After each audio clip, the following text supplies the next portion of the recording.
वो खबर बताते हैं जिसे सुनकर आपको खुशी मिलेगी, और खासतौर पे अगर आप एलआईसी एजेंट हैं तो फिर क्या ही बात है। तो देश के करीब 13 लाख एलआईसी एजेंट्स और कर्मचारियों के लिए खुशखबरी है। वित्त मंत्रालय ने ज्यादा ग्रेच्युटी, फैमिली पेंशन और टर्म इंश्योरेंस देने के फैसले पर मोहर लगा दी है। साथ ही एलआईसी में दोबारा एजेंट बनने का पुराना कमीशन बहाल करने का भी आदेश दिया है। खबर की डिटेल्स के साथ है हमारे सहयोगी आलोक प्रियदर्शी। तो आलोक, बताइए क्या डिटेल्स हैं, किस तरीके से एलआईसी एजेंट्स को फायदा होने जा रहा है?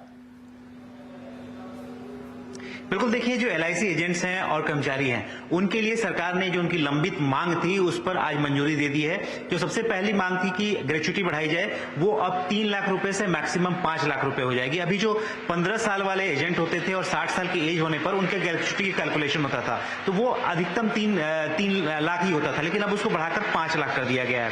दूसरा जो फैसला हुआ है वो है कि अगर आप 2 साल के बाद अगर आप एलआईसी एजेंट हैं और आपकी एजेंसी टर्मिनेट हो जाती है, दोबारा रीइंस्टेट होने पर आपका पुराना कमीशन भी वहां मिल सकेगा। प्राइवेट कंपनियों में फैसिलिटी थी लेकिन एलआईसी में ही ये फैसिलिटी नहीं थी, लेकिन अब एलआईसी में भी पुराना कमीशन एजेंट्स को मिल सकेगा। तीसरा फैसला वो है कि जो टर्म इंश्योरेंस कवर होता है वो अभी तक 3,000 रुपए से लेकर 10,000 रुपए तक ही टर्म इंश्योरेंस होता था, लेकिन अब वो उसको बढ़ाकर 1.5 लाख रुपए तक कर दिया गया, यानी 25,000 से 1.5 लाख रुपए तक कर दिया गया है। वो भी उनके सर्विस के हिसाब से उसका कैलकुलेशन होता है टर्म इंश्योरेंस का, तो वो 1.5 लाख मैक्सिमम मिल सकेगा।